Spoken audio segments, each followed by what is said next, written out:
আসসালামু আলাইকুম ভিউয়ার্স, কেমন আছেন সবাই? তো আজকে একটি ভর্তা রেসিপি নিয়ে চলে এলাম। আজকে তৈরি করে দেখাবো খুবই সিম্পলভাবে তৈরি আলু ভর্তা। তো এই আলু ভর্তাটা খুব সহজে তৈরি করা যায়। তো চলুন দেখে নিই কীভাবে এটি তৈরি করতে হয়। তো এই জন্য এখানে আমি 3টে আলু মাঝখান থেকে চিড়ে 6 টুকরো করে সেদ্ধ করে নিয়েছি। আমি একটু পানি দিয়ে সেদ্ধ করেছি। সাথে নিয়েছি 4টা কাঁচামরিচ কুচি এবং একটা পেঁয়াজ কুচি। তো এই সব কিছু দিয়ে আমি এখন ভর্তাটা করে নেব। তো প্রথমে পেঁয়াজ আর মরিচটা 1 চা চামচ লবণ দিয়ে একটু চটকে নেব। তো লবণটা দিয়ে পেঁয়াজ মরিচটা ভালোভাবে চটকে নিচ্ছি।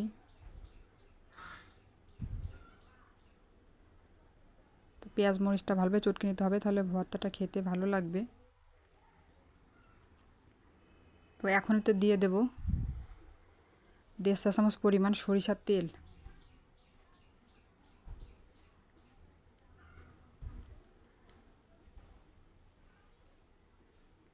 তো সরিষার তেলটা দিয়ে আরও একটু চটকে নেব।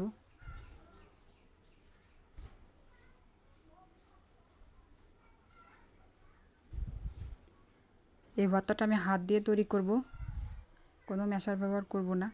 তো এখন একটা একটা করে আলুগুলোকে আমি হাত দিয়ে ভেঙে নেব। এরকম করে সবগুলো আলু ভেঙে নিতে হবে।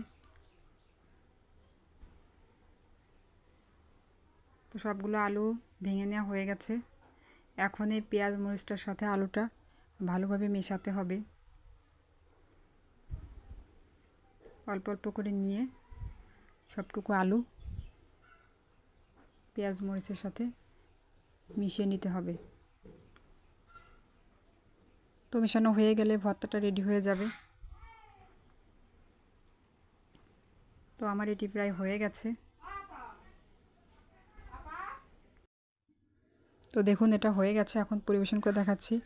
তো ভিউয়ার্স, তৈরি হয়ে গেল খুব সহজে আলু ভর্তা। তো ভিডিওটি ভালো লাগলে প্লিজ চ্যানেলটি সাবস্ক্রাইব করবেন, আর পাশে থাকা বেল বাটনটি ক্লিক করবেন যাতে পরবর্তী নোটিফিকেশন আপনার কাছে চলে যায়। তো আজ এ পর্যন্তই, ভালো থাকবেন। আল্লাহ হাফিজ।